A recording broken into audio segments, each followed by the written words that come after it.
Ku tolong dan tampung sahabatku ke rumah karena disiksa suaminya tapi dia malah selingkuh dengan suamiku.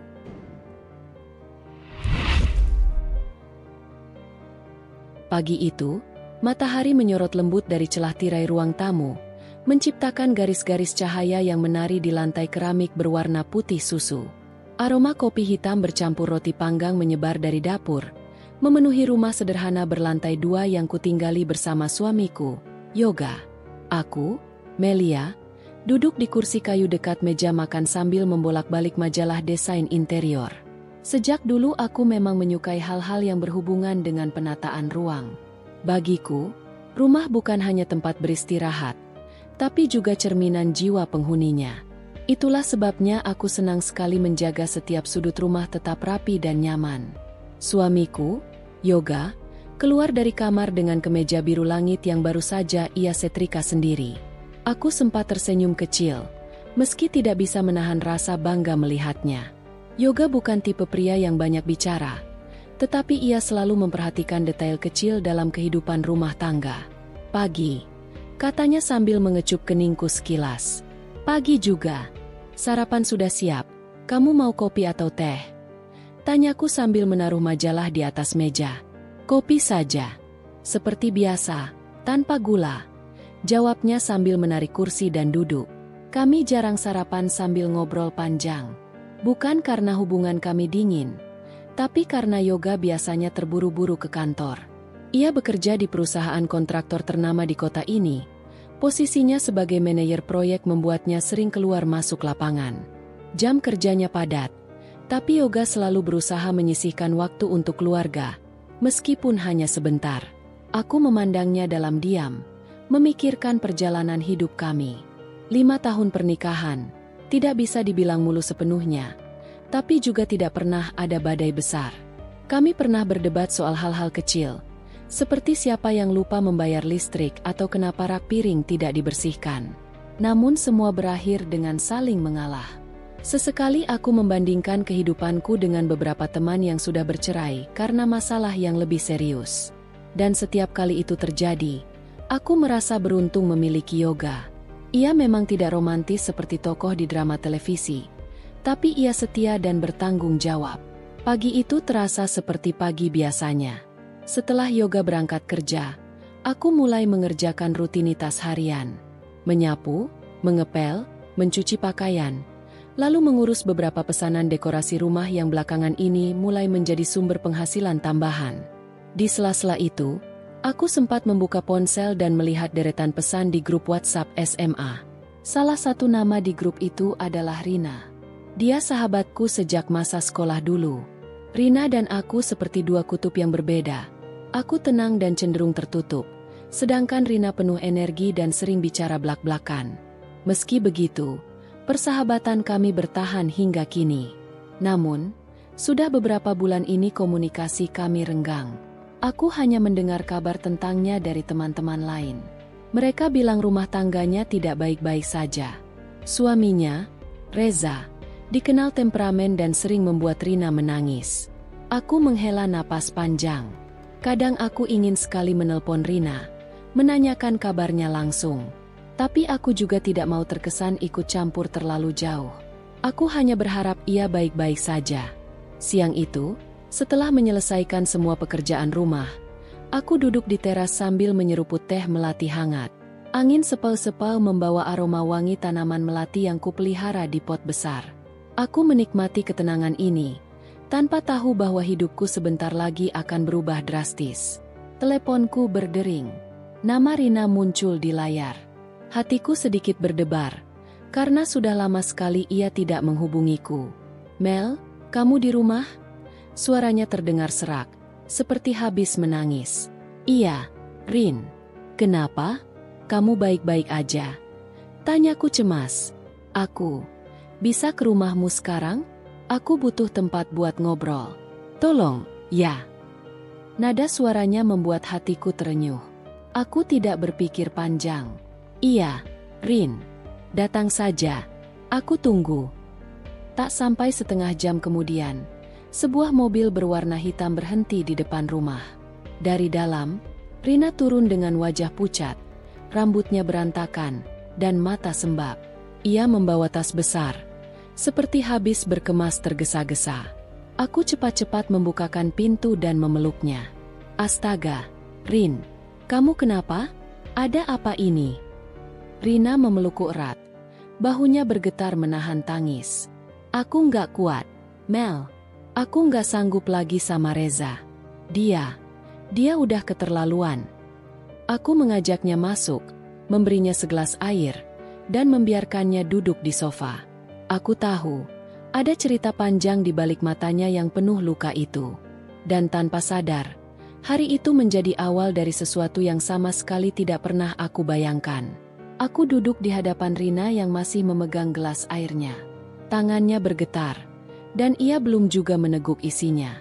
Nafasnya masih berat, seolah mencoba mengatur ritme setelah tangisan panjang yang entah sudah dimulainya sejak di rumah atau selama perjalanan ke sini. Aku memilih diam dulu, tidak langsung mengajukan pertanyaan. Pengalamanku bersama Rina selama bertahun-tahun mengajarkanku bahwa ia akan bicara ketika sudah siap. Aku hanya duduk, memandangnya penuh perhatian, dan berharap ia merasa aman. Matanya yang sembab perlahan-lahan menatapku. Mel, aku tadi hampir nekat pergi dari rumah tanpa bawa apa-apa. Tapi aku takut kalau nggak bawa dokumen dan baju, aku nggak tahu nasibku nanti. Makanya aku buru-buru bersihin barang. Aku mengangguk pelan.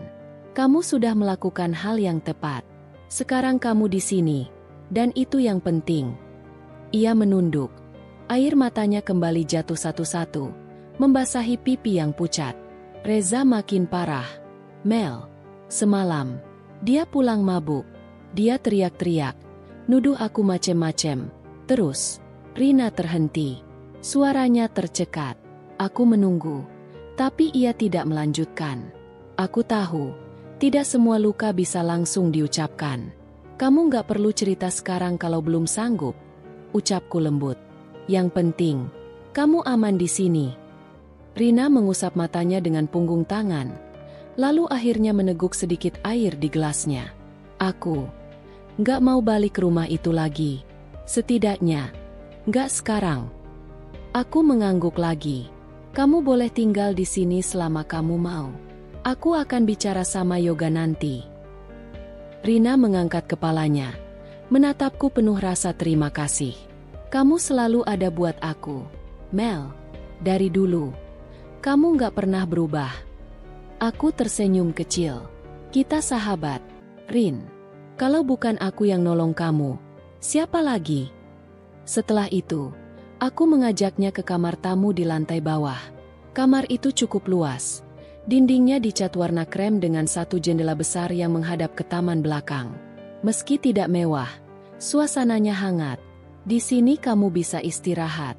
Kalau mau mandi atau ganti baju, semua ada di lemari. Jelasku.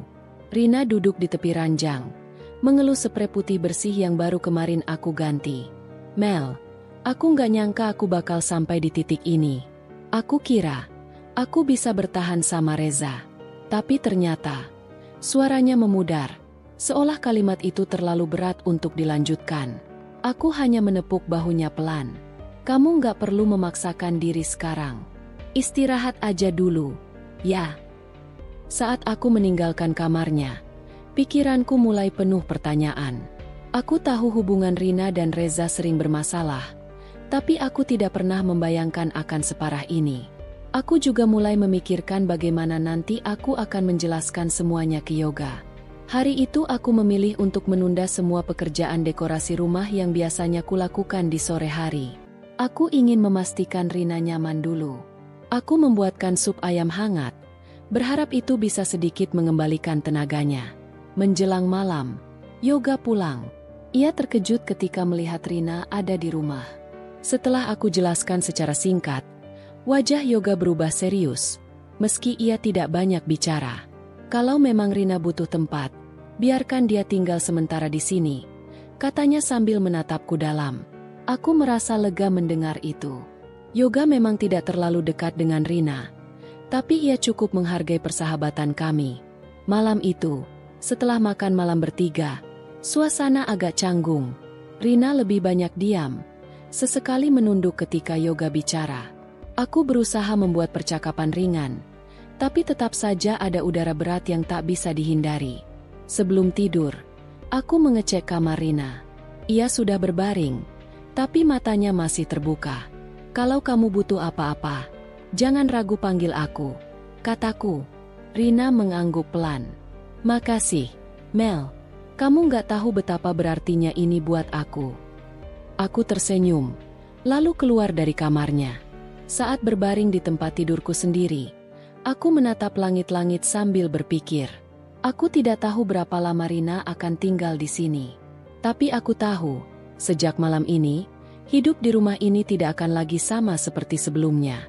Yang belum kusadari saat itu adalah, di balik tatapan lelah Rina, ada sesuatu yang disembunyikan. Sesuatu yang kelak akan mengubah semua kepercayaan yang pernah aku berikan. Pagi itu, cahaya matahari menerobos masuk dari sela gorden ruang makan. Aroma kopi dan roti panggang memenuhi udara. Aku sudah terbiasa bangun lebih awal untuk menyiapkan sarapan. Tapi kali ini aku juga menyiapkan porsi untuk Rina. Saat aku mengoleskan selai di roti, aku mendengar langkah pelan dari arah lorong. Rina muncul, masih dengan rambut agak kusut dan wajah tanpa riasan. Piyamanya terlihat sedikit kebesaran, mungkin karena aku memberinya pakaian tidur milik sendiri. Pagi, Mel. Sapanya dengan suara pelan. Pagi, Rin.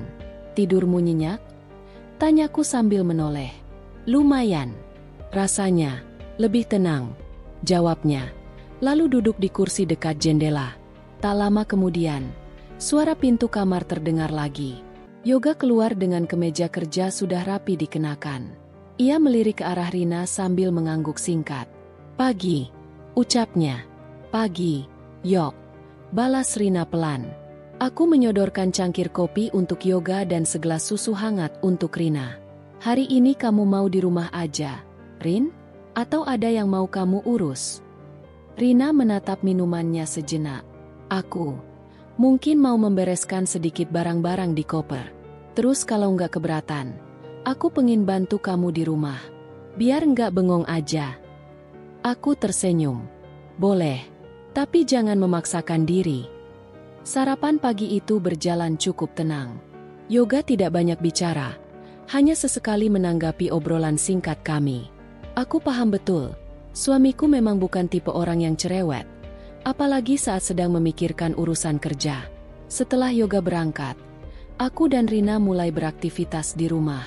Ia membantu mencuci piring, lalu menata ulang vas bunga di ruang tamu.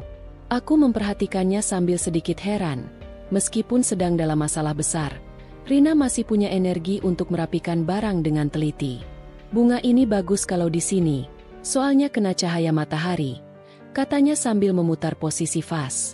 Aku tersenyum kecil. Kayaknya kamu cocok jadi dekorator. Ia tertawa singkat. Ah, cuma iseng aja. Aku cuma nggak mau kelihatan kayak orang nggak berguna di rumahmu. Sorenya, setelah pekerjaan rumah selesai, aku mengajaknya duduk di teras belakang. Angin sore cukup sejuk, dan dari sini terlihat taman kecil yang kutanami bunga-bunga warna-warni. Rin, aku memulai.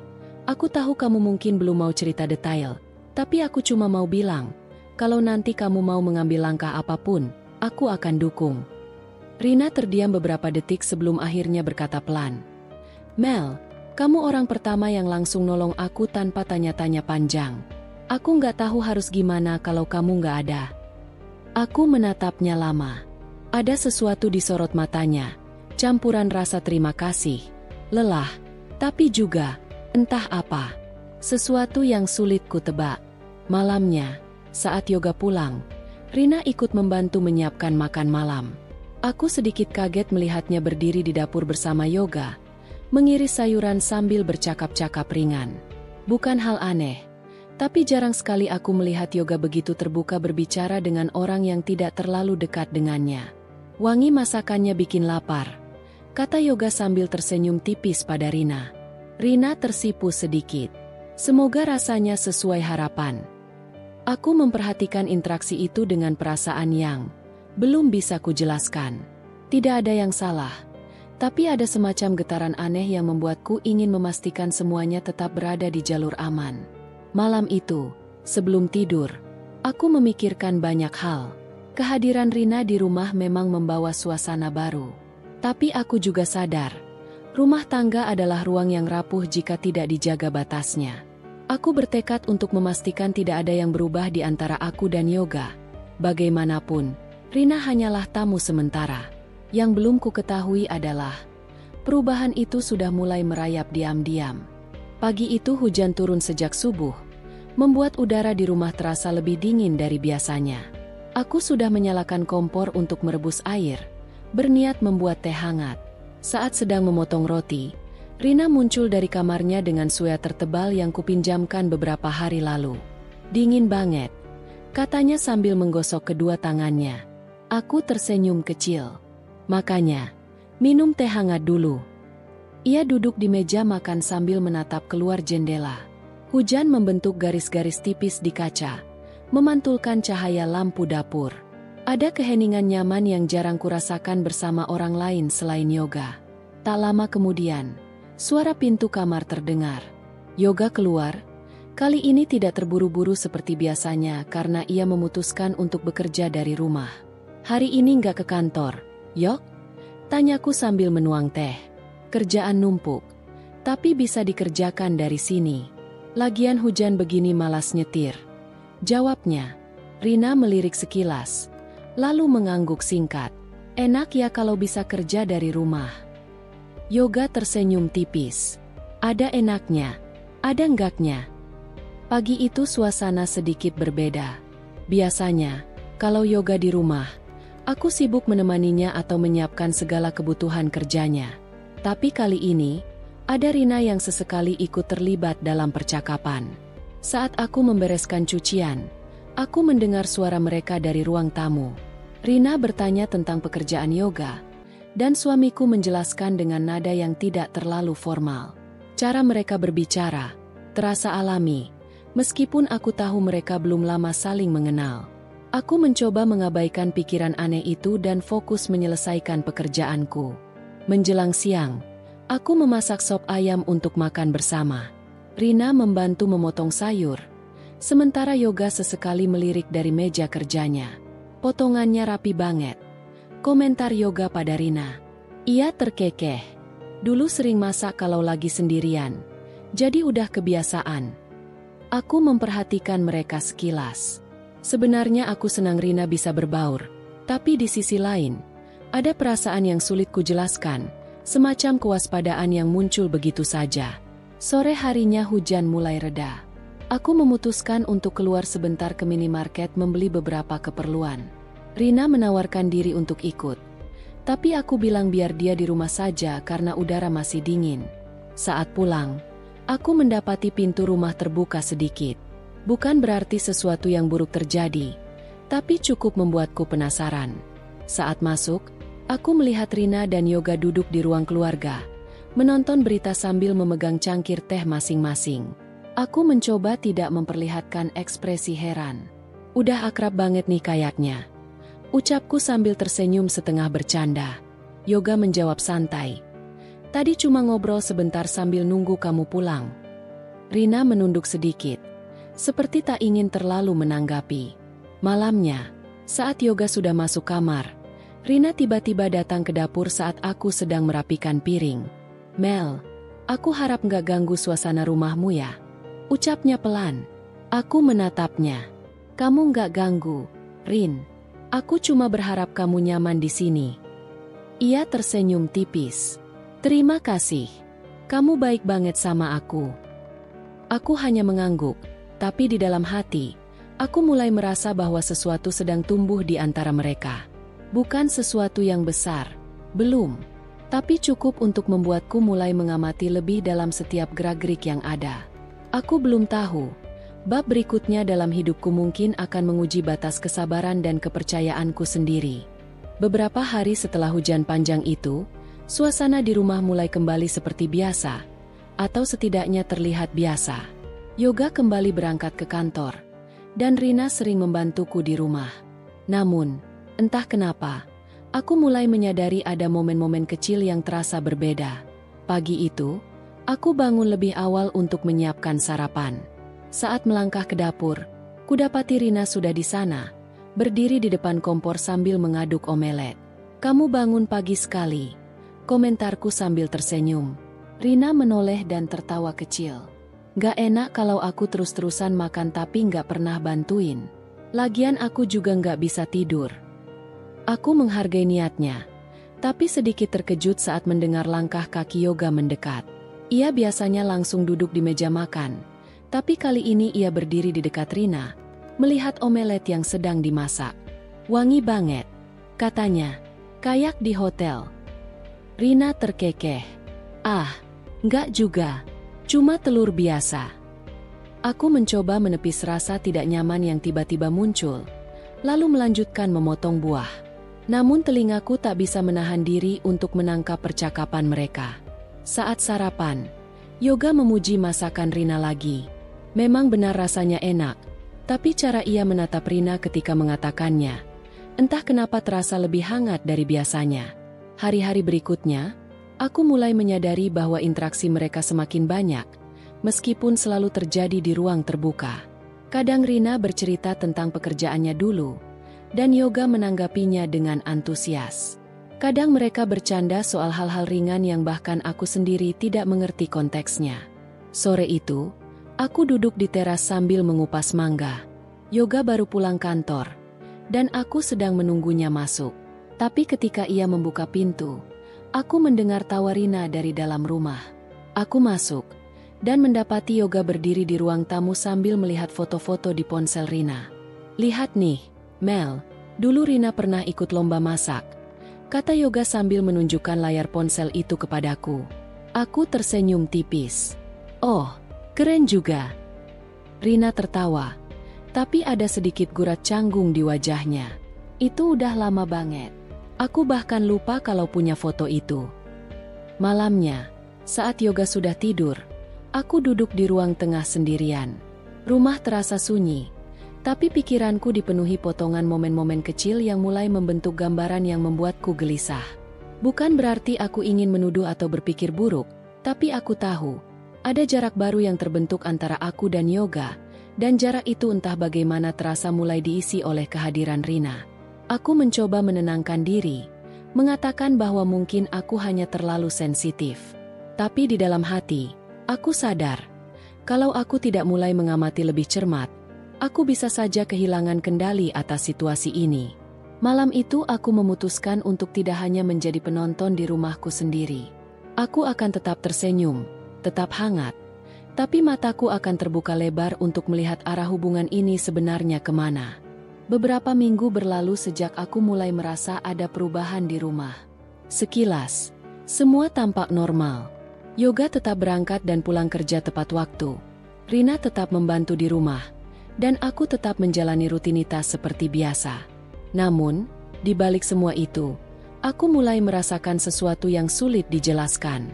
Pagi itu, matahari baru naik ketika aku masuk ke dapur untuk menyiapkan sarapan. Tapi aku mendapati Rina sudah berdiri di sana, mengenakan daster biru muda yang kupinjamkan padanya. Ia sedang memotong tomat, dan di meja sudah ada bahan-bahan untuk membuat sup. "Kamu bangun pagi lagi?" tanyaku sambil tersenyum tipis. Rina menoleh, wajahnya segar. "Iya, Mel. Kebetulan tadi aku dengar Yoga keluar kamar, jadi sekalian aja nyiapin masakan." Aku menahan diri untuk tidak bertanya lebih jauh. "Yoga udah keluar?" "Iya, katanya mau lihat halaman sebentar." Beberapa menit kemudian, Yoga masuk ke dapur sambil membawa segelas air. "Wah, wanginya udah kayak restoran," katanya sambil menatap panci di kompor. "Rina yang masak," jawabku pelan. Yoga mengangguk sambil tersenyum ke arah Rina. "Terima kasih, Rin. Kamu benar-benar bikin rumah ini terasa lebih hidup." Aku hanya diam, melanjutkan memotong bawang merah. Tapi di dalam hati, kata-kata itu menancap seperti duri. Rumah terasa lebih hidup. Sejak kapan suamiku merasa rumah ini kurang hidup? Hari itu, kami sarapan bertiga. Rina menceritakan kisah masa kecilnya, Bagaimana ia dulu sering membantu ibunya berjualan sayur di pasar. Yoga terlihat menikmati ceritanya. Sesekali tertawa, sesekali bertanya. Aku hanya menyimak sambil pura-pura sibuk mengunyah. Siang harinya, aku memutuskan untuk membereskan lemari di kamar tamu tempat Rina tidur. Aku ingin memastikan semua barang tersusun rapi. Saat membuka laci kecil di meja samping tempat tidurnya, mataku menangkap selembar kertas kecil berlipat. Kertas itu ternyata sebuah catatan belanja, tapi di pojoknya ada tulisan kecil.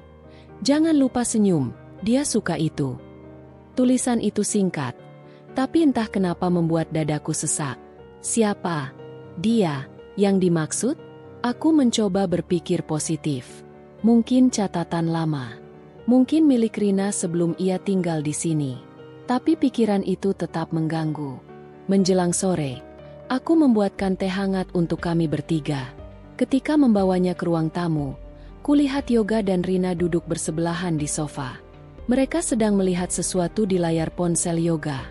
Mel, lihat deh. Rina ternyata suka juga sama lagu yang sering aku dengerin, kata Yoga sambil menunjukkan playlist di ponselnya.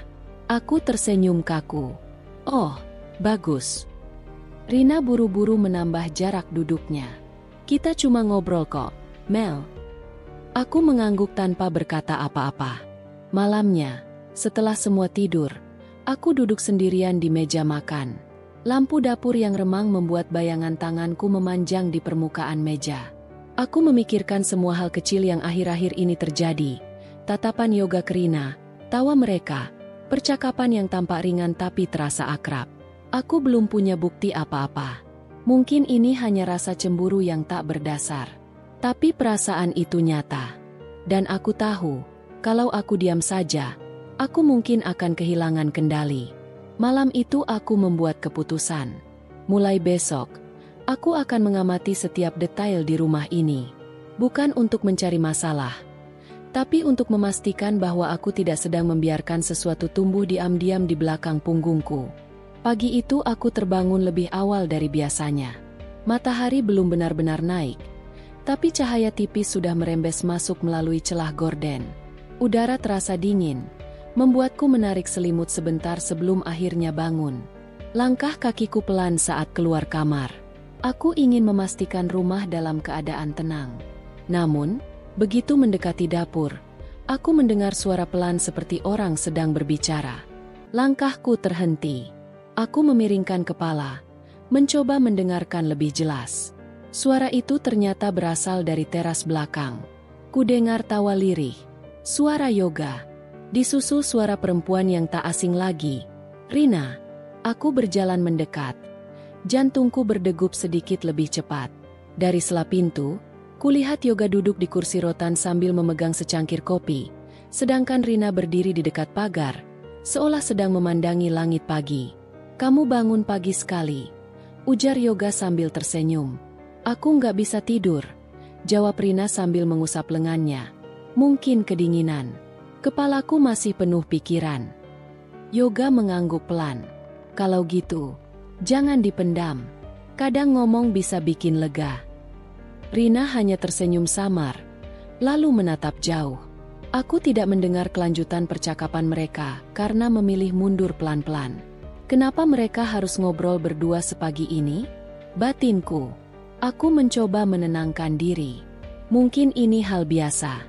Mungkin Rina hanya butuh teman bicara. Tapi hatiku terasa berat. Saat sarapan, aku memutuskan untuk tetap bersikap normal. Aku menyajikan nasi goreng yang kubuat sendiri. Yoga dan Rina duduk di meja makan seperti biasa. Namun kali ini aku memperhatikan setiap gerakan mereka. Enak banget, Mel, kata Yoga setelah suapan pertama. Bener, Mel, rasanya pas. Tambah Rina. Aku hanya tersenyum tipis. Syukurlah kalian suka. Hari itu aku sengaja menunda pekerjaanku di luar rumah. Aku ingin menghabiskan waktu di rumah untuk memperhatikan keadaan. Rina membereskan dapur. Sementara Yoga duduk di ruang tamu menonton berita. Aku melihat bagaimana Rina dengan luasnya keluar masuk ruang tamu untuk mengambil gelas, memindahkan cemilan, atau sekadar membereskan meja. Sesekali, Mata mereka bertemu. Tidak lama, tapi cukup untuk membuatku bertanya-tanya. Siangnya, aku memutuskan untuk pergi ke warung. Bukan karena benar-benar butuh belanja, tapi aku ingin tahu apa yang terjadi kalau aku meninggalkan mereka berdua sebentar. Aku berangkat dengan langkah santai, tapi hanya setengah jalan aku berbalik. Aku kembali ke rumah tanpa suara, mencoba membuka pintu depan perlahan. Dari dalam, ku dengar suara mereka berbicara. "Rin, kamu sudah lebih baik tinggal di sini kan?" Suara Yoga terdengar hangat.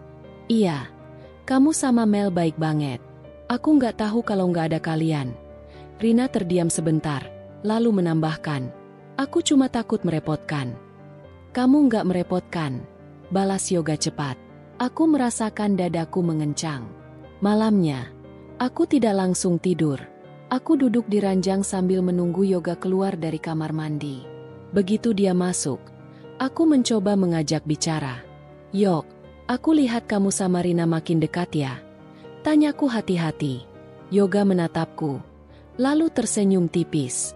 "Dekat gimana? Dia cuma teman kamu yang lagi butuh tempat aman." "Mel, masa aku harus jaga jarak sampai kelihatan dingin?" Aku menghela napas.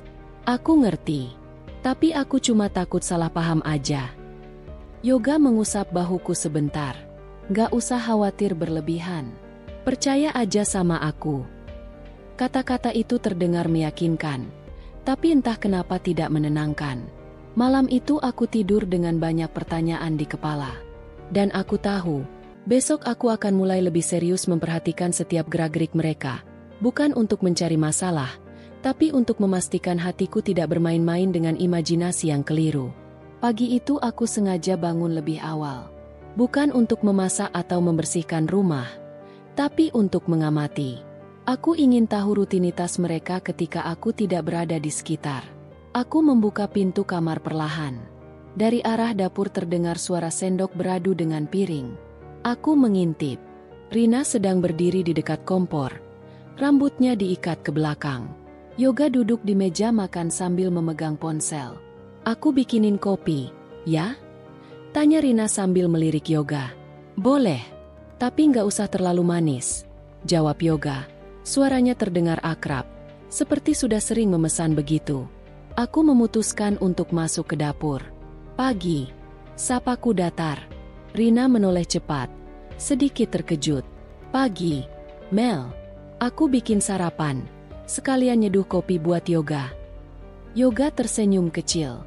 "Mel, kamu nggak usah repot. Rina udah beresin semua." Aku hanya mengangguk. Aku mengambil piring, lalu ikut menata meja. Selama sarapan, aku perhatikan cara mereka berbicara. Mereka tidak banyak menatap satu sama lain di hadapanku, tapi dari nada suara, aku bisa merasakan ada kenyamanan yang mulai terbentuk. Siangnya, aku menerima telepon dari rekan kerjaku yang meminta aku datang sebentar untuk menyerahkan dokumen. Awalnya aku ragu meninggalkan rumah, tapi aku pikir ini kesempatan untuk melihat sejauh mana mereka saling berinteraksi tanpa kehadiranku. Aku keluar sebentar. "Ya, gak lama," kataku sambil mengambil tas. "Oke, hati-hati," jawab Yoga. Aku melangkah keluar. Namun, setelah berjalan sampai ujung jalan, aku berbalik lagi. Aku memilih masuk lewat pintu belakang yang jarang digunakan. Langkahku sangat hati-hati agar tidak ketahuan. Dari celah pintu dapur, kulihat Yoga dan Rina duduk di ruang tamu. Rina memegang ponsel, menunjukkan sesuatu ke Yoga. Mereka tertawa pelan. "Aku kangen bisa ketawa kayak gini," ucap Rina sambil menghela napas. Yoga menatapnya sebentar. "Kamu layak bahagia, Rin. Gak seharusnya kamu disiksa kayak kemarin-kemarin." Aku menelan ludah. "Aku cuma takut nyusahin kamu sama Mel," lanjut Rina. Suaranya lebih lembut. Yoga tersenyum samar. "Kamu nggak nyusahin. Justru, aku senang kamu di sini." Jantungku berdetak cepat.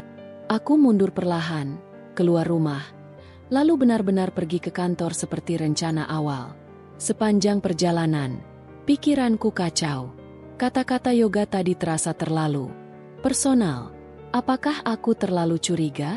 Atau memang ada sesuatu yang mereka rasakan? Malam harinya, aku mencoba bersikap normal. Aku memasak makan malam lengkap. Kami makan bertiga, dengan obrolan ringan. Tapi setiap kali aku melihat Rina tertawa di depan Yoga, dadaku terasa sesak. Setelah makan, aku membereskan piring di dapur. Dari ruang tamu, terdengar suara tawa mereka lagi. Kali ini lebih lepas. Aku berjalan pelan, melihat dari jauh. Rina duduk di lantai, Yoga di sofa. Mereka bermain kartu. Kalau kamu kalah, kamu harus nyanyi, tantang Yoga. Rina tertawa keras. Gila aja. Aku malu kalau nyanyi di depan kamu. Yoga tersenyum. Berarti kamu takut kalah. Aku berdiri beberapa detik, lalu memutuskan masuk. Lagi main apa? Tanyaku sambil duduk di sofa. Mereka berdua menoleh hampir bersamaan. Cuma main kartu, Mel. Jawab Rina cepat. Aku mengangguk. Boleh ikutan. Rina memberikanku beberapa kartu. Tapi permainan itu tiba-tiba menjadi kaku setelah aku ikut. Obrolan ringan mereka menghilang, dan hanya tersisa suara kartu di meja. Malam itu, saat berbaring di tempat tidur, aku menatap langit-langit. Ada rasa tidak nyaman yang makin sulit kuabaikan. Aku tidak punya bukti nyata, tapi ada banyak potongan kecil yang, jika dirangkai, mulai membentuk gambaran yang mengganggu. Aku tahu, jika ini dibiarkan, akan ada saatnya aku harus menghadapi semuanya. Pagi itu udara cukup sejuk. Aku bangun sedikit lebih siang dari biasanya karena tidurku semalam gelisah. Di ruang makan, aku menemukan Rina sedang menyapu lantai sementara Yoga duduk santai di sofa, menonton berita. Aku mengamati dari ambang pintu. Gerakan Rina terlihat cekatan, seolah sudah menjadi bagian dari rumah ini sejak lama. Yoga tampak nyaman membiarkan Rina mengurus pekerjaan rumah, padahal biasanya aku yang melakukan semuanya. Pagi, sapaku sambil berjalan ke arah meja makan. Pagi, Mel, jawab Yoga, sekilas menoleh. Rina ikut menyapa, senyumnya ramah seperti biasa. Aku masakin bubur buat sarapan, lumayan buat angetin badan. Aku mengangguk sambil menarik kursi. Terima kasih, Rin. Kami makan bersama, namun suasana terasa berbeda. Ada jarak yang tidak kasat mata, tapi cukup kuat untuk kurasakan. Yoga dan Rina saling bertukar senyum kecil yang mungkin tidak akan dianggap aneh oleh orang luar. Tapi bagiku, setiap senyum itu seperti tanda yang tak bisa diabaikan. Siang harinya, aku memutuskan untuk berbelanja ke supermarket. Saat mengambil dompet dari meja rias, aku tidak sengaja melihat sesuatu di laci yang jarang kubuka. Sebuah gelang kulit hitam yang bukan milikku. Aku mengernyit. Gelang itu tidak pernah kulihat sebelumnya. Saat kutanya pada Yoga sore itu, ia menjawab singkat. Oh, itu punya teman kantor, kelupaan naruh di mobil. Aku bawa masuk biar nggak hilang. Aku mencoba percaya, tapi pikiranku sudah terlanjur penuh tanda tanya. Malamnya, aku sengaja tidak tidur cepat. Aku ingin melihat apa yang dilakukan Yoga setelah aku masuk kamar. Aku berpura-pura tidur. Dari sela kelopak mata, aku melihatnya mengambil ponsel dan keluar ke ruang tamu. Beberapa menit kemudian, terdengar suara lirih seperti orang bercakap. Aku bangun pelan, melangkah mendekat. Dari balik dinding, aku melihat Yoga duduk di kursi, ponsel di tangan, dan Rina duduk di lantai di depannya. Mereka membicarakan sesuatu dengan nada pelan, terlalu pelan untuk kudengar jelas. Aku takut Melia curiga. Suara Rina sayup-sayup terdengar. Yoga menunduk sedikit. Tenang, kita hati-hati. Nggak ada yang akan tahu. Aku mundur perlahan. Jantungku berdegup keras. Keesokan paginya, aku sengaja tidak banyak bicara. Aku perlu waktu untuk memikirkan langkah selanjutnya. Aku tahu aku tidak boleh gegabah. Menghadapi mereka tanpa bukti kuat hanya akan membuatku terlihat seperti istri paranoid. Sore itu, saat Rina keluar membeli sesuatu di warung, aku memeriksa tasnya. Di dalamnya, ada sebuah foto kecil yang tampaknya diambil diam-diam. Foto Yoga sedang duduk di teras rumah sambil tersenyum. Tanganku bergetar. Foto itu terlalu pribadi. Tidak masuk akal kalau Rina menyimpannya tanpa alasan khusus. Saat Rina kembali, aku sudah menutup tasnya rapat-rapat. Dia tidak tahu aku baru saja menemukan sesuatu yang bisa menjadi potongan penting dari teka-teki ini. Malam itu, aku duduk di teras sendirian. Angin malam berembus, tapi pikiranku semakin panas. Potongan-potongan kecil mulai terhubung. Senyum yang terlalu akrab, percakapan yang berhenti ketika aku muncul, barang asing di rumah, foto diam-diam. Semuanya mengarah pada satu kemungkinan yang menyesakan. Namun, aku tahu satu hal, jika ini benar, aku tidak akan membiarkan mereka melenggang tanpa konsekuensi. Aku harus punya cara untuk memastikan kebenarannya. Pagi itu, aku bangun lebih awal dari biasanya. Udara dingin dari luar jendela terasa menusuk. Namun pikiranku sudah terlalu panas untuk memikirkan selimut atau secangkir teh hangat. Setelah apa yang kulihat dan kudengar beberapa hari terakhir, aku tahu aku tidak bisa terus membiarkan ini mengendap di hati tanpa mencari kepastian. Aku masuk ke dapur lebih dulu. Rina belum bangun, sementara Yoga masih terlelap di kamar. Aku menyiapkan sarapan seperti biasa, mencoba bertindak normal. Sesekali aku melirik ke arah pintu, memastikan tidak ada yang memperhatikan setiap gerakanku.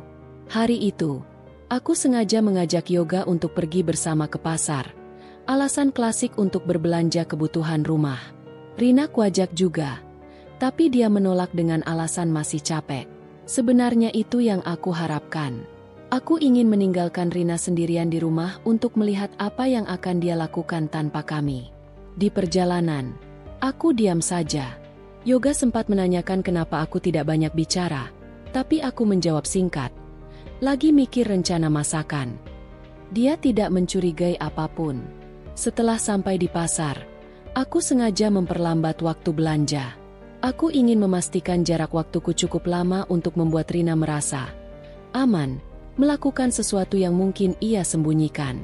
Saat perjalanan pulang, aku menyuruh Yoga mampir sebentar ke toko alat rumah tangga.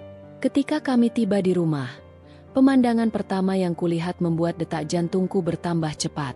Rina duduk di ruang tamu, mengenakan kaos yoga. Dia terkejut saat melihat kami, lalu tergesa-gesa berdiri dan berkata kaos itu hanya dipinjam karena bajunya basah kena tumpahan air saat mencuci piring. Aku tersenyum tipis, berpura-pura tidak mempersoalkannya. Namun, di dalam hati, aku menandai ini sebagai tanda bahaya. Malamnya, setelah semua tidur, aku mulai menulis catatan kecil tentang setiap kejadian yang mencurigakan. Aku mencatat tanggal, jam, dan kejadian detailnya. Aku tidak ingin hanya mengandalkan ingatan. Beberapa hari kemudian, aku memutuskan untuk memasang aplikasi perekam suara di ponsel lama yang sudah jarang dipakai. Aku letakkan di rak buku dekat ruang tamu, tempat Yoga dan Rina sering mengobrol ketika aku tidak ada. Hari pertama hasilnya nihil. Namun, di hari ketiga, aku mendengar rekaman suara mereka tertawa kecil. Lalu Rina berkata pelan, "Kalau Melia tahu, dia pasti marah besar." Yoga menjawab dengan nada yang tidak biasa kudengar ketika dia bicara padaku. "Makanya, kita harus pintar-pintar nyimpen rahasia." Aku mendengarkan rekaman itu berulang-ulang. Memang tidak ada pengakuan langsung, tapi kalimat itu cukup untuk membuatku semakin yakin ada sesuatu di antara mereka. Aku mulai mengatur strategi. Aku tidak ingin sekadar menuduh. Aku ingin mereka mengakui sendiri atau tertangkap basah dengan bukti yang tidak bisa disangkal. Sore itu, aku mendekati Rina di dapur.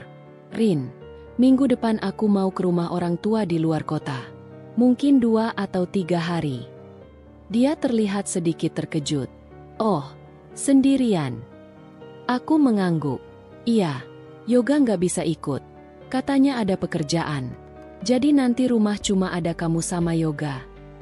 Matanya bergerak cepat, seperti sedang berpikir. Dia lalu tersenyum tipis. "Ya, nggak apa-apa. Nanti aku jagain rumah." Di dalam hatiku, aku tahu inilah kesempatan. Kalau memang mereka berani memanfaatkan situasi itu, aku akan pastikan semuanya terungkap. Aku bahkan sudah menyiapkan kamera kecil yang bisa merekam tanpa suara klik atau lampu indikator. Malam itu, aku duduk di kamar sambil menatap rencana yang mulai terbentuk di kepalaku. Tanganku sedikit bergetar, bukan karena takut, tapi karena semangat untuk mengakhiri permainan ini. Aku tahu, setelah rencana ini dijalankan, tidak akan ada jalan kembali. Dan aku siap. Melia duduk di tepi tempat tidur kamarnya malam itu. Lampu tidur redup memantulkan cahaya lembut ke dinding, menimbulkan bayangan samar yang bergerak pelan ketika angin malam masuk dari celah jendela. Sudah berhari-hari ia menunggu momen ini. Semua yang terjadi selama beberapa bulan terakhir berputar di kepalanya seperti potongan film yang tak henti-hentinya diputar ulang. Rina yang datang dengan wajah lebam, Yoga yang tiba-tiba menjadi lebih perhatian pada tamunya, tatapan-tatapan yang seharusnya tidak pernah ada, dan rasa sakit yang menggerogoti hatinya tiap kali mengingatnya. Namun malam ini, rasa sakit itu bercampur dengan tekad. Melia sudah membuat rencana. Bukan sekadar rencana kecil, tapi sesuatu yang akan mengubah segalanya. Dan kali ini, ia yang akan memegang kendali. Di ruang tengah, suara televisi terdengar pelan. Yoga sedang menonton berita, seperti biasanya sebelum tidur. Rina tidak terlihat di ruang tamu, tapi Melia tahu, kamar tamu di ujung lorong kini menjadi tempat nyaman bagi sahabat yang dulu ia percayai sepenuh hati. Seandainya waktu bisa diputar, mungkin ia tak akan pernah membuka pintu rumah itu untuknya. Tapi nasi sudah menjadi bubur. Melia bangkit perlahan, melangkah ke meja rias, lalu menatap wajahnya di cermin. Sorot matanya tak lagi sama seperti perempuan yang dulu selalu menengahi masalah dengan sabar. Kini, ada kilatan tajam di sana. Ia menghela napas panjang, lalu mengambil ponsel dari meja. Jari-jarinya lincah membuka catatan rahasia yang sudah ia susun beberapa minggu terakhir. Tanggal, jam, ucapan, hingga bukti-bukti yang diam-diam ia kumpulkan. Ketika pertama kali mencurigai mereka, Melia mengira dirinya hanya paranoid. Namun, setiap gerakan kecil Rina dan Yoga semakin mengukuhkan perasaannya. Mereka pikir ia tak sadar. Mereka pikir, ia hanya istri yang terlalu sibuk dengan urusan rumah dan pekerjaannya di butik kecilnya. Tapi diam-diam, Melia belajar menjadi pengamat yang baik. Suara langkah kaki mendekat. Melia cepat-cepat mematikan layar ponselnya dan meletakkannya di meja rias. Pintu kamar terbuka, menampilkan sosok Yoga dengan kaos rumah berwarna abu-abu dan celana pendek. "Belum tidur?" tanyanya santai, seolah tak ada jurang besar yang memisahkan mereka. "Belum ngantuk," jawab Melia tenang. Suaranya datar namun terkontrol. Yoga mengangguk, berjalan ke lemari dan mengambil selimut tipis. "Aku tidur di sofa aja malam ini, biar Rina nggak sendirian." Dia tadi kelihatan agak pucat. Melia tersenyum kecil. "Kamu memang baik ya?" Yoga tidak menangkap nada sarkasme di balik kata-kata itu. Atau mungkin, ia pura-pura tidak peduli. Ia hanya mengangguk lagi dan keluar, meninggalkan Melia sendirian. Begitu pintu menutup, senyum Melia hilang. Ia membuka kembali ponselnya, lalu mengetik pesan singkat pada seseorang yang sudah ia percaya untuk membantu menjalankan rencananya. Pesan itu sederhana, "Besok kita mulai." Keesokan harinya, suasana rumah seperti biasa. Yoga berangkat kerja lebih pagi dari biasanya, sementara Rina membantu di dapur. Mereka saling bercakap-cakap seperti dua teman lama, tapi Melia tidak bisa mengabaikan tatapan Rina yang sesekali melirik ke arah pintu, seolah ingin memastikan Yoga sudah benar-benar pergi. "Mel, kamu nggak kerja hari ini?" tanya Rina sambil mengaduk sup di panci. "Nggak, ada yang harus aku urus," jawab Melia sambil memotong sayur. Rina mengangguk tanpa curiga, tapi Melia bisa melihat dari ekor matanya. Bibir sahabatnya itu melengkung tipis, senyum yang bukan untuknya. Setelah sarapan, Melia pamit keluar rumah. Rina hanya melambaikan tangan, mengira Melia akan menghabiskan hari di butik seperti biasa. Padahal, tujuan Melia bukan butik, melainkan sebuah kafe kecil di pusat kota. Di meja pojok kafe, seorang pria berusia sekitar 40-an sudah menunggu. Namanya Anton, mantan wartawan yang kini bekerja sebagai penyelidik swasta. Ia yang akan menjadi mata Melia ketika ia tak berada di rumah. "Jadi, mulai hari ini saya pantau mereka?" tanya Anton pelan, Suaranya hampir tenggelam oleh suara musik jazz dari pengeras suara. Melia mengangguk. Saya butuh bukti yang jelas. Foto, rekaman, apa saja. Jangan sampai mereka bisa mengelak. Anton mengeluarkan buku catatan kecil dan menulis sesuatu. Kalau mereka hati-hati, ini bisa makan waktu. Saya sudah menunggu berbulan-bulan. Beberapa hari lagi tidak masalah. Hari-hari berikutnya berjalan seperti biasa, setidaknya di permukaan. Rina tetap membantu di rumah. Yoga tetap berangkat dan pulang kerja seperti biasa. Namun, Anton mulai mengirimkan laporan-laporan kecil yang membuat darah Melia berdesir. Percakapan telepon yang terlalu manis untuk ukuran teman. Tatapan lama di teras rumah ketika mereka pikir tidak ada yang melihat. Dan satu kali, Yoga membawakan bunga untuk Rina ketika Melia sedang keluar. Setiap bukti yang masuk membuat Melia semakin yakin. Ia tidak lagi menangis. Tidak ada lagi air mata yang tersisa. Yang ada hanya ketenangan dingin, seperti ombak sebelum badai. Suatu sore, ketika hujan deras mengguyur, Melia duduk di ruang tamu sambil memandangi tetesan air di kaca jendela. Yoga belum pulang. Rina ada di dapur. Tapi suasana terasa sunyi. Di meja di depannya, ada map coklat yang berisi semua bukti yang Anton kumpulkan. Melia tahu, saatnya hampir tiba. Yang belum mereka sadari, Melia sudah merancang panggung terakhir untuk mereka. Dan kali ini, tidak akan ada tempat untuk bersembunyi. Hujan di luar semakin deras. Bunyi air menabrak genting seperti ketukan drum yang tidak beraturan. Tapi justru memberi ritme aneh pada pikiran Melia. Di tangannya, map coklat itu terasa berat. Bukan karena isinya, melainkan karena beban kebenaran yang terkunci di dalamnya. Ia sudah memutuskan. Malam ini akan menjadi malam terakhir di mana mereka bisa merasa aman di bawah atap rumah ini. Jam menunjukkan pukul 20.15 ketika pintu depan terbuka. Yoga masuk dengan payung basah di tangan, disusul oleh Rina yang entah dari mana tiba-tiba sudah di belakangnya. Mereka tertawa kecil, membicarakan sesuatu yang tidak terdengar jelas di telinga Melia. Namun, tatapan matanya yang tajam mampu menembus keakraban itu. "Mel, kamu belum tidur?" sapa Yoga, sedikit terkejut melihat istrinya duduk di ruang tamu dengan wajah serius. "Aku nunggu kamu," jawab Melia singkat. Lalu pandangannya berpindah ke Rina. "Kalian berdua, duduk." Nada suaranya tidak memberi ruang untuk bertanya. Rina terlihat bingung, tapi menuruti perintah itu. Yoga mengerutkan kening, mencoba membaca situasi. "Kenapa, Mel? Ada masalah?" tanya Yoga hati-hati. Melia tidak menjawab. Ia meraih map di meja, lalu meletakkannya di hadapan mereka dengan gerakan pelan namun penuh tekanan. "Buka." Yoga menatap map itu, lalu menatap Melia. "Apa ini?" "Buka," ulang Melia. Dengan ragu, Yoga menarik tali pengikat map dan membuka isinya. Selembar demi selembar foto keluar. Foto mereka berdua di teras rumah ketika Melia tidak ada. Foto Yoga membawakan bunga untuk Rina. Rekaman percakapan singkat yang ditranskrip dalam tulisan tangan Anton. Rina langsung memucat. Tangannya bergetar ketika melihat salah satu foto. Mereka sedang makan di sebuah kafe yang jelas bukan kebetulan. Yoga terdiam. Matanya menatap bukti-bukti itu seperti baru saja menerima tamparan keras. "Aku diam selama ini bukan karena aku nggak tahu." Suara Melia pecah keheningan. "Aku diam karena aku mau lihat sejauh apa kalian berani." "Mel, ini nggak seperti yang kamu pikir." Yoga mencoba bicara, tapi suaranya goyah. Melia tertawa kecil, tapi tawanya dingin. "Oh, jadi foto-foto ini hasil editan? Rekaman ini buatan? Jangan bodoh, Yoga.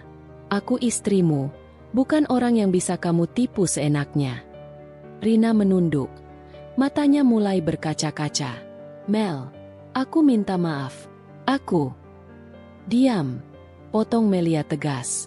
"Aku nggak mau dengar alasan atau permintaan maaf. Aku cuma mau kalian dengar baik-baik. Mulai malam ini, semuanya berubah." Yoga mencoba mengulurkan tangan untuk menyentuh Melia, tapi ia mundur. "Aku sudah hubungi pengacara. Besok, Aku akan mulai proses gugatan cerai. Rumah ini milikku sebelum kita menikah. Jadi kau, Yoga, akan keluar. Dan Rina, pastikan kau keluar dari hidupku sepenuhnya. Kalau kalian berdua masih berani muncul di hadapanku setelah ini, aku pastikan semua orang tahu apa yang kalian lakukan. Rina terisak pelan. Yoga menatap istrinya. Tapi kali ini tidak ada amarah, hanya rasa kalah yang jelas. Ia tahu, tidak ada gunanya membantah ketika bukti sudah berbicara. Melia berdiri, meraih map itu, lalu berjalan menuju kamarnya tanpa menoleh lagi. Suara hujan masih mengguyur, seakan ikut membersihkan segala yang kotor di rumah itu. Di balik pintu kamarnya yang terkunci, Melia duduk di tepi ranjang. Napasnya berat tapi lega. Ia tahu luka ini tidak akan sembuh dalam semalam, tapi setidaknya ia sudah mengambil langkah pertama untuk memulihkan dirinya. Dan untuk pertama kalinya dalam waktu yang lama, ia tersenyum, bukan karena kebahagiaan, tapi karena kemenangan. Pagi tadi, Anton datang tanpa kabar, membawa map itu. Dia mengetuk pintu 3 kali, dan Melia yang membukakan. "Aku punya semua yang kamu butuh, Mel," ucapnya sambil mengangkat map. Melia tidak langsung mengambilnya. "Apa? Semua jelas?" tanyanya pelan. "Jelas sekali. Gak ada celah buat mereka mengelak," jawab Anton dengan wajah serius. "Kamu siap lihat?" Butuh beberapa detik bagi Melia untuk mengangguk. Mereka duduk di meja makan. Anton membuka map itu, menunjukkan foto-foto hasil tangkap kamera jarak jauh. Yoga dan Rina di teras rumah. Yoga membawa buket bunga. Lalu ada foto mereka makan di sebuah kafe dengan tatapan yang terlalu akrab untuk sekadar teman. Ada juga salinan transkrip percakapan dari ponsel Rina. Anton mendapatkannya lewat jalur yang tidak ia jelaskan. "Cukup," potong Melia setelah melihat 5 foto. Ia tidak sanggup melihat sisanya. Anton menutup map itu. "Kamu mau aku ada di sini nanti malam?" Melia menggeleng. "Ini urusan aku. Aku yang harus menyelesaikannya." Anton menatapnya lama, seolah memastikan ia tidak goyah. "Kalau begitu, pastikan kamu siap. Jangan biarkan mereka membalikkan keadaan." Setelah Anton pergi, Melia duduk lama di ruang tamu. Ia menatap map di meja seperti menatap bom waktu yang siap meledak. Setiap detik yang berlalu semakin memperkuat tekadnya. Sore menjelang malam, ia menyiapkan diri. Ia mandi lama, membiarkan air panas mengalir di tubuhnya, seolah mencoba menghapus rasa muak yang menempel. Setelahnya, ia mengenakan pakaian sederhana, namun rapi, kaos lengan panjang hitam dan celana kain. Ia tidak ingin terlihat rapuh. Di luar, langit sudah gelap ketika ia mendengar suara langkah dan percikan air. Pintu depan berderit, lalu terbuka. Yoga masuk sambil membawa payung basah. Rina menyusul di belakangnya. Mereka terlihat seperti baru pulang dari tempat yang menyenangkan. Tawa mereka ringan, tapi segera terhenti ketika melihat Melia duduk di ruang tamu. "Mel, kamu belum tidur?" tanya Yoga. Nada suaranya sedikit canggung. "Aku nunggu kamu," jawab Melia tanpa senyum. Matanya beralih ke Rina. "Kalian berdua, duduk." Rina memandang Yoga, berharap penjelasan, tapi Yoga hanya mengangkat bahu. Mereka pun duduk di sofa seberang Melia. Melia mengambil map itu dari meja, lalu mendorongnya ke arah mereka. "Buka." "Apa ini?" tanya Yoga sambil mengerutkan kening. "Buka," ulang Melia, kali ini dengan nada yang tidak memberi ruang untuk bertanya lagi. Yoga membuka map itu. Foto-foto keluar, berhamburan di meja. Rina menutup mulutnya, matanya melebar. Yoga menatap foto-foto itu dengan ekspresi kaget yang cepat berubah menjadi tegang. "Aku diam selama ini bukan karena nggak tahu," kata Melia. Suaranya tenang tapi menusuk. "Aku diam karena aku mau lihat sejauh apa kalian berani." "Mel, ini nggak seperti yang kamu pikir," ucap Yoga. Tapi suaranya bergetar. Melia tertawa kecil. Tawanya dingin. "Oh ya? Jadi foto-foto ini hasil editan? Rekaman ini buatan? Jangan bodoh, Yoga." Rina mulai menangis pelan. "Mel, aku minta maaf. Diam, potong Melia tegas. Aku nggak mau dengar alasan atau permintaan maaf. Aku cuma mau kalian dengar baik-baik. Besok, aku mulai proses gugatan cerai. Rumah ini milikku sebelum kita menikah. Jadi kamu, Yoga, akan keluar. Dan kamu, Rina, pastikan keluar dari hidupku sepenuhnya. Hening, hanya suara hujan yang terdengar. Yoga menunduk, seolah mencari kata-kata, tapi tak ada yang keluar. Rina menatap lantai. Air mata jatuh satu persatu. Melia berdiri. Kalau kalian berdua masih berani muncul di hadapanku setelah ini, aku pastikan semua orang tahu apa yang kalian lakukan. Ia mengambil map itu kembali, lalu melangkah menuju kamar. Pintu tertutup rapat, meninggalkan dua orang di ruang tamu yang terjebak dalam rasa bersalah dan kekalahan. Di kamarnya, Melia duduk di tepi ranjang. Napasnya berat, tapi ia merasa beban besar telah lepas dari bahunya. Ia menatap map di tangannya, bukti yang telah mengubah segalanya. Malam ini adalah akhir dari satu bab, dan awal dari bab yang baru. Hujan masih turun, tapi kini terdengar seperti musik yang mengiringi kebebasannya. Untuk pertama kali dalam waktu lama, ia merasa menang. Suara pintu kamar Melia tertutup membuat ruang tamu kembali tenggelam dalam keheningan. Yoga dan Rina duduk mematung. Keduanya tidak berani saling menatap. Hujan di luar semakin deras, seperti memaksa mereka untuk segera pergi. Namun kaki mereka seolah terpaku di lantai. Beberapa menit berlalu sebelum Yoga akhirnya bersuara. Nada bicaranya nyaris seperti gumaman. Kita harus pergi sekarang. Rina menatapnya. Matanya masih sembab. Sekarang? Hujan deras begini. Yoga berdiri tanpa menjawab. Lalu masuk ke kamar mereka yang berada di sisi lain rumah. Terdengar suara lemari dibuka. Koper diseret keluar, dan pakaian dilempar ke dalamnya. Setiap gerakan terdengar tergesa, tapi juga penuh kemarahan yang ia pendam. Rina bangkit perlahan, membantu membereskan barang-barang.